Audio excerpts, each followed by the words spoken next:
All right. It's showtime. Let's do this. Second anniversary. The news is here. I'm ready. I'm actually really excited for this patch for whatever reason. I know that a lot of people aren't super hyped for Diane, but I like her. So, anyway, 7DS second anniversary. It is going to be a little bit longer of a patch now. They're ending it at roughly 3 a.m. for me instead of 2:30 like they normally do. So that's a little different. Normally these patches get delayed a little bit, so don't be super, like, I don't know, committed to the 3 a.m. EST release date. But yeah, I don't know. I'll definitely be streaming live summons and everything like that. So just in case you're interested in watching me summon or just covering the content that the update brings, feel free to subscribe. Anyways, let us hop into this thing because I'm quite excited to see what's going on. So obviously, brand new Waves of Earth Queen Diane is coming out. This one was definitely a weird... Dang, she be dancing. This was definitely like a left field kind of thing because I feel like a lot of people were like, oh, like it's going to be the Light Festival, New Elizabeth should be coming out, or some sort of light unit should be coming out. But no, we're getting a red strength Diane, which is a bit odd, I've got to say. But I'm honestly kind of digging it. It's not the worst thing in the world I've ever seen. Plus, Diane has been needing to get a festival unit for quite a while. Little bit of an odd timing for it specifically, but all right. I guess they're still maybe trying to figure out what they want either light units to do or maybe working out some kinks with it or whatever the case may be. I don't know. But yeah, the banner's pretty decent from my understanding. These are the other three festival units that are going to be on the banner, which is pretty good because King is still super relevant. And if you need him, I know a couple of people, whenever I made a video on something recently, I can't remember exactly what it was, so I got a couple of comments saying that they didn't have King. So if you don't have King, or really any of these three units right here, these three units specifically are still very viable in a lot of different things. King specifically is very, very good in PvE. Obviously the one Escanor is also very, very good in PvE. Bon is still probably the best team on, PvP as far as I'm concerned. Like if you have, him completely maxed out, you have all of his team with Holy Relics and stuff like that. He's ridiculous. The new Diane isn't specifically like super, super, super great like some of the other festivals have been. So I think a lot of people are, not as excited for her, or maybe they're willing to skip the banner, and that's completely understandable. There's a lot of weird like news and leaks and stuff like that where that we might get a collab soonish with the slime collab returning, and I really don't know exactly what all is going to happen yet, of course. So I'll probably get a Diane or maybe finish a full rotation if I have to and try to dip out so that way I still have gems for the next banners. But take it at your own pace, do what you got to do with your own gems.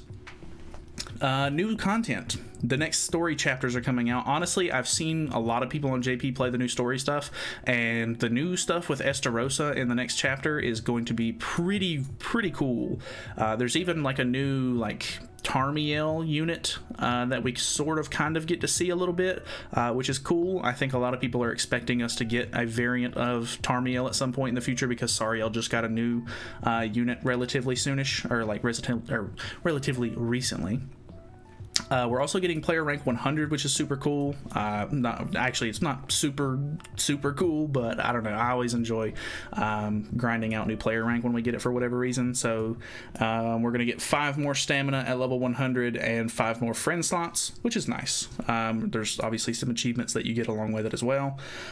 New artifact card set that is going to increase starting grade SR allies basic stats by 20% in PvP. That's actually kind of good, and it's only a 3-card set, so you can run 2 other cards with it, which is kind of nice. Honestly, not hating on that.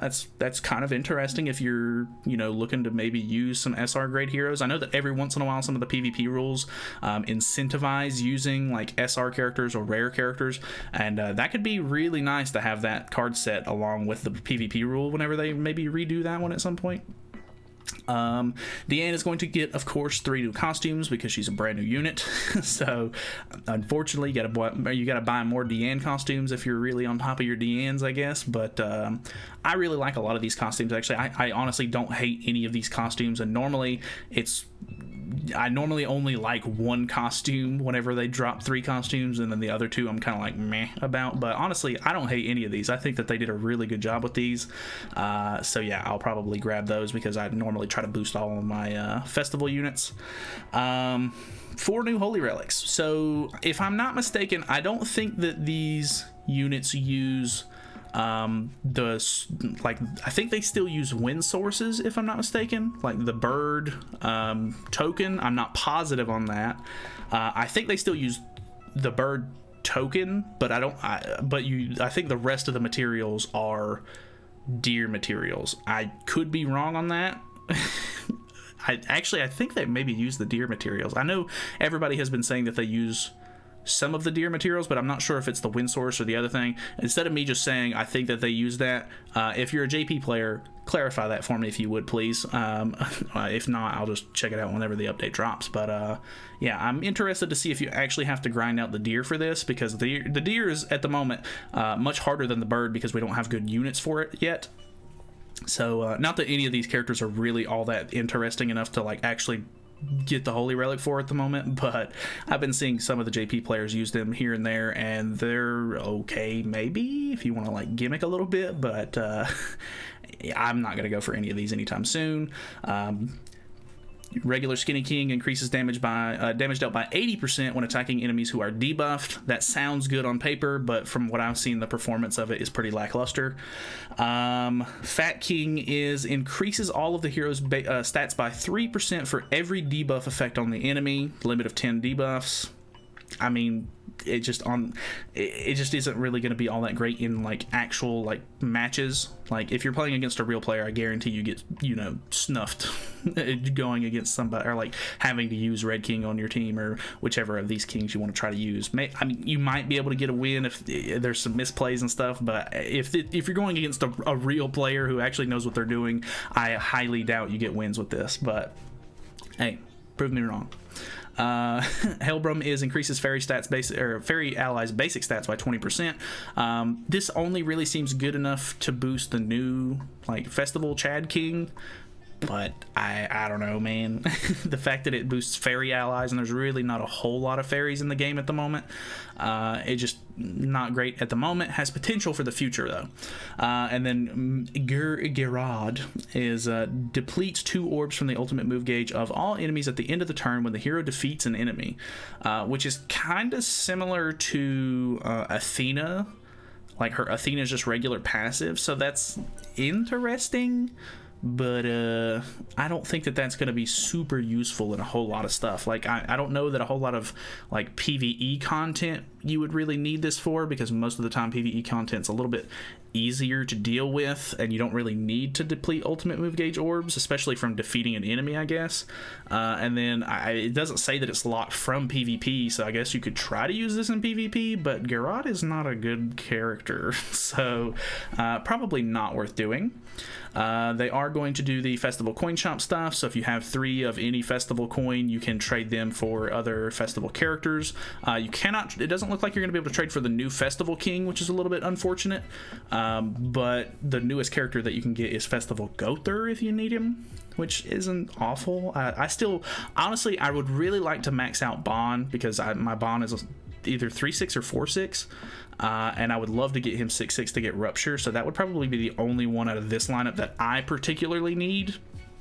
But yeah, do whatever's best for your account. Obviously, you don't even have to exchange these. I have enough to buy a Bond copy if I really wanted to, but I save them just in case I need them in the future, because trading 3 festival coins for 1 unit, like 1 other festival coin, always seems like a bad trade for me, but hey, it is what it is.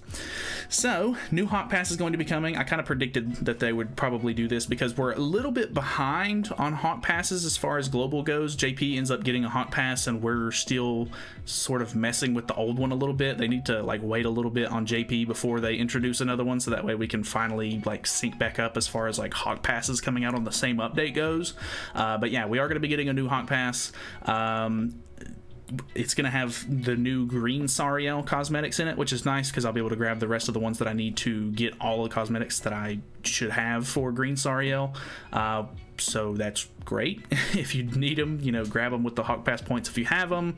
If not, either don't worry about them, or you can buy them with gems. I recommend you know, if you're not buying a whole lot of stuff out of the Hawk Pass, I think even with the free Hawk Pass, if you don't pay for it, you should be able to get enough for, I think, 2 pieces. Not positive on that, but I know you can at least get one of these pieces from the 4 weeks of free Hawk Pass.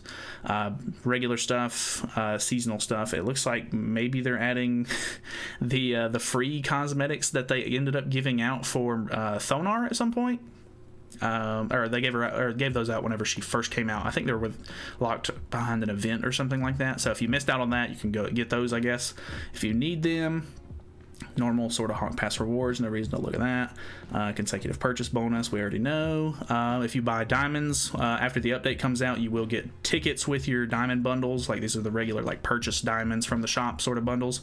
There's not technically a bundle, but yeah, just the diamond shop has bonuses, and you will get tickets instead, because, you know, for big banners and stuff like that, they normally do that.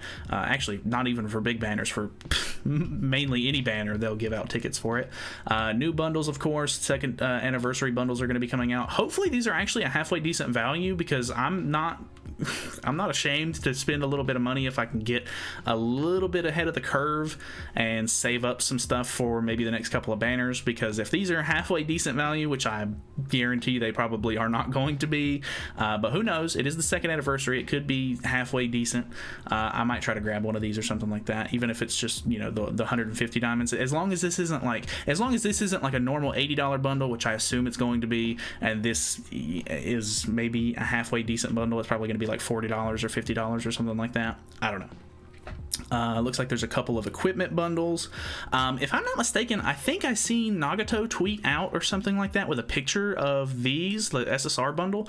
I think that these actually have like perfect rolls on them, if I'm not mistaken. Like the gear itself has perfect base stat and perfect substat rolls, so you don't have to do anything with anvils or hammers or anything. It's all completely maxed out gear, which is ridiculously good, because it takes a long time to, you know, it takes a lot of time and effort into, you know, getting the anvils and hammers and stuff like that together to create a perfect set, let alone, like, it's almost impossible to get a perfect base stat on a rune in general. So if that's something that you're interested in, maybe look into it. But honestly, depending on the value of that, depending on how much they're charging for that, it could be an interesting bundle.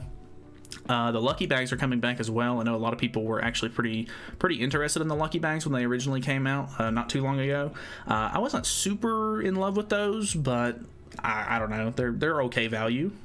System updates, Trading Grotto is open and reset, so they're doing a little bit of a rework. I think this is the first part of 2 parts of the rework that they're going to be doing to the Trading Grotto. I think from what I've heard, it's not all that great so far, but I'm interested. I'll definitely look over these changes and probably make a video on the new, like, revamped Trading Grotto whenever it comes out. I'll try to mess with it.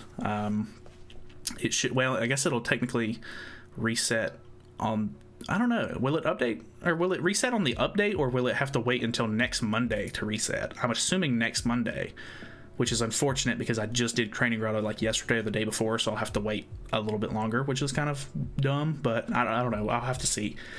Anyways, Trading Grotto key changed. Before, keys were replenished every 5 days for you to open the Trading Grotto. Changed. Keys will now replenish automatically, and Trading Grotto will unlock on a weekly basis every Monday at 12 a.m. PDT. So this should be the same time that I think the bird resets and you get your PvP rewards and stuff like that. So on Monday, not on Sunday, whenever the guild boss resets. Trading Grotto closure. Trading Grotto closes once all stages are cleared. Trading Grotto keys will be used to reset the content, and it will not affect the time it opens. Example, if the Trading Grotto is reset 10 hours prior to the weekly reset, Trading Grotto will still close after 10 hours. Okay. Previous Trading Grotto reset. All Knights will have their already open Trading Grotto reset during the 3-8 maintenance. Oh, okay, so we're actually should be good then, right?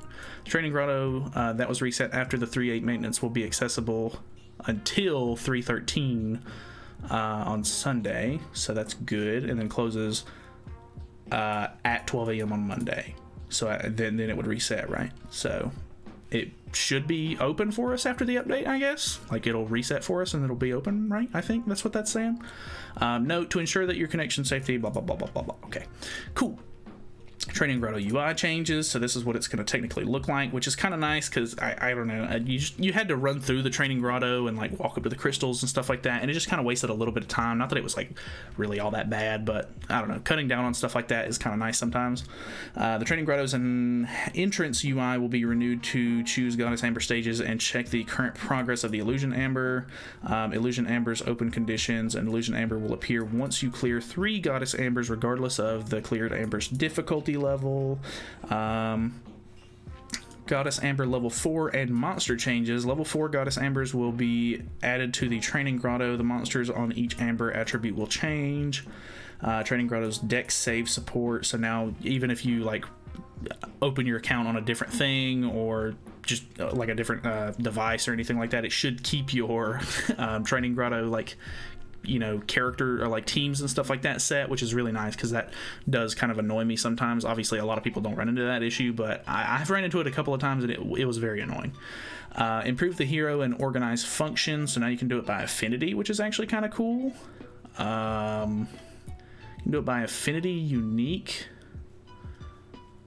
and ultimate move. That's actually kind of neat, so okay, kind of cool. I'm not hating on that. New functions, I'm okay with that. Before, Holy Relic Equipment, Affinity, Unique, and Ultimate Move, whether or not the Ultimate Move can be upgraded or if it is already at max level. Okay, kind of cool. Improve to the use of one-use items. So recharge stamina plus 164 minimum maximum. Okay. Use once or open up to 10 times. Use up to the selected amount, no limit. Okay. Oh, there's no limit. Yeah, so he has 8 in his inventory and he can max of 8. God, so you could just use them all? Is that what that's saying? I'm gonna have to get used to that. If I swear to God, if I use 99 stamina potions by accident at some point and I just have like 1 billion stamina, I'm gonna be so upset. That's funny though. Added ultimate move cutscene costume info, so now you can see what the icon will show if you change into a certain outfit, how the chef's outfit on Miguelda specifically changes her cut-in, which is kind of interesting. Not really needed in my opinion, but that's fine, I guess. More accessibility. Improved artifact card equipment and added auto set, so that's cool. Improved the settings of consecutive equipment enhancement. When you enhance equipment consecutively by using gold and enhance an SSR equipment, the basic setting will be fixed to use anvils instead of diamonds. Okay, that should have been a thing in the first, or like that should have been the default in the first place, in my opinion. They're finally adding the race draw tickets back. Added a new hero for login reward hero change. It's only one hero really, so now you can have Miguel to greet you whenever you do your daily login. Pretty cool. Buffed Advent of Tornado, Covenant of Light. Sariel's ultimate move Tornado. Before it was damage dealt plus 40% per active stance on self. Now it is going to be plus 50% per active stance on self, which is pretty good. It already hit kind of hard whenever you had your buff on, or whenever you had your like big stances on and stuff like that. So kind of cool. All right. The new Sariel is actually going to be on Diane's banner, so if you pull a copy of him / her, actually a really cool unit. I definitely recommend you powering them up and stuff like that, because even if you aren't going to use the character specifically, having the grace is super nice. Adjustment on the cost of costumes. Some costumes which were changed to be sold as an ongoing starting with the 2.7 maintenance update were set with an incorrect diamond cost. Changed cost per diamond per costume is now 20 diamonds instead of 30, and it's just on this costume specifically. Okay. I'm pretty sure this was a limited time costume for, like, it was like a Valentine's Day event or something like that, wasn't it? So knights who have already purchased the costume will be compensated with 10 diamonds per piece during the maintenance. Okay. Yes, I'm pretty sure this was like a limited time costume that they gave out for free to everybody that was playing at the time, so I think you'll get 30 diamonds on maintenance for that. kind of cool. They also released a YouTube video today, by the way, saying that they were going to be giving out a ton of rewards. I think there was at least like 10 diamonds, some demon materials, and some other stuff like that from the 7 Deadly Sins YouTube channel. So that'll also be in your inbox whenever the update goes live, so just so you know. 28-day login event, so a 1-month login event where you're going to get special tickets for the special free banner. These are all going to be multi-tickets if I'm not mistaken, and it's actually a pretty cool banner because it's one of those mileage banners, but on the 300 mileage it's a 600 mileage total, but if you do at the 300 mileage you get to pick one of the original 3 archangels, and then at 600 mileage, so at the very end of it, once you get the last ticket, you actually get to choose between, I think it's Halloween Diane, the newer one that has come out like more recently, I think she's the newest Diane that's come out besides the festival Diane, the wedding Diane that was a seasonal unit from a while back whenever Hawk and Oslo first came out, and then it's Red Matrona, which is actually pretty hype because a lot of people want Red Matrona, and because she was a Halloween unit it was hard to get her, so yeah, you can get her. Very cool. So yeah, that's gonna be pretty cool. A lot of diamonds in there as well, so that's cool. 70th second anniversary special mission, so this is going to be your free multis worth of tickets for the new Diane banner, and the final reward is a full awakening token. I honestly feel like they should stop acting like these are super hype like final rewards to get from events and stuff like that, because you can literally get them from Merlin now. They added a feature that you can make those, so it's not hype. Anyway, there's also going to be this brand new boss battle, Beluga, kind of neat. I'm pretty sure they got the original manga creator to make this boss, which is pretty cool. I'm not a big fan of the boss, to be honest, like the look of him, but I don't know what he actually does yet, so I'll try to make a video on that sometime after I get done streaming. Yeah, I don't know, I could make the video on stream, who knows. But yeah, you get the Power Ranger outfit for the new Diane, and it works for every Diane, just like all of the other Power Ranger outfits. They're not technically Power Ranger outfits, but yeah. Exchange shop looks pretty decent, honestly, not bad. You get Super Awakening coins, you get a SSR ticket, which is nice, cosmetic upgrades, hammers, anvils, engraving stones, which are nice, clear count rewards. When you beat it 3 times, 6 times, 9 times, 12 times, up to 15 times, you get various rewards. That's kind of nice. That's how you get one of the card packs for the new set. You can also buy some of the materials out of the coin shop if you don't want to grind it, which is understandable. Not that you should probably grind it if you really want to, but you can clear up to 5 times daily, so they have a limit on it, which is disgusting. Regardless of any difficulty, all 4 heroes will participate. Knighthood members and friendly mercenaries are not allowed. Normal stuff. 7 Deadly Sins Anniversary Festival Hawk's Treasure Hunt. Oh yeah, so they're bringing this hunt back. There was a clear way to do this a lot easier. If you don't know, you can basically change your game speed down to like low. And it will actually make it to where you can do this much easier because the wheel spins a lot slower, and you can almost guarantee yourself to pick a specific number. I'm not sure if this gimmick is going to be as easily doable, because I know that a lot of times people were doing it on BlueStacks or like an emulator or something like that, where they could slow it down even more. But I'm pretty sure if you change your like game speed down to like slow, or like the lowest that it can be, this event gets way easier to like get specifically what you want out of it, which is very nice. So feel free to do that if you want to. You get the pickaxes, which are like the entry tickets for it. Acquire 40 a day from all of the different various ways. This is basically telling you how to do it. Bonus dungeon for the bonus reward dungeon for Fort Solgris, I assume. I think maybe, right? 7 Deadly Sins Anniversary Festival Reward Dungeon Part 1. Clear rewards and you get all of this. Yeah, I'm pretty sure this is the Fort Solgris rewards, so kind of cool. Make sure you do that every day. It's like 1 stamina, so it's definitely worth doing. Unfortunately, there's no Super Awakening coins in it. Sometimes they do Super Awakening coins, and it's so good. King Exchange, there's going to be a special event going on to where you can exchange demon materials. You can change out some of your pendants that you don't use, and then these 2 are like interchangeable almost, like you trade 2 for 1. I don't ever really use this one, to be honest, but the demon material exchange is pretty nice because sometimes I sit on more than what I need for a specific one, and then I do get a lot of extra pendants that I can't use really, so that's really nice to exchange out for something better. Lucky bag stuff, we've already really talked about it a little bit. Details, lucky bags. Festival boosting events, 2 times player XP, which is good, so you can honestly you can just grind out the new 10 levels of player rank, which is good. 50% stamina reduction for main and free stages, which is good. Main quest free continue event, so if you die on a main scenario or like a main story mission or whatever, you can retry it once for free instead of paying a diamond. All village shops are open. Material shop purchase limit is increased. Increased hero enhancement, super and ultra success rate up, and then there's also a salvage event going on, which is really nice. We get 1 new battle event, I would assume centered around the OC characters, the original 7 catastrophes, that's what I'm looking for. Maybe Shin is the focus, I would assume.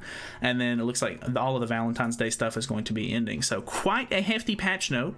Definitely a lot of stuff going on. I don't know exactly what's going on with the part 2 of the anniversary just yet, because obviously it hasn't come out on JP, but it comes out in a couple of days. So if you're planning on summoning for this banner, and you're willing to wait, you can definitely wait a couple of days. The JP patch notes and stuff like that should be out on either Wednesday night or Thursday day or whatever. I can't remember exactly when JP patch notes come out, but if you want to wait, see what the second banner is going to be for the anniversary, or see what kind of new events and stuff like that before you summon, feel free to just wait a couple of days. It's literally like 2 days after the update goes live for us, and you should be able to see what's coming in the future. So yeah, feel free. Like I said, I will be doing live summons and everything like that on the channel whenever she drops, so I will be going live at 3 a.m. my time. If the patch drops, then I'll probably push it back if it gets delayed.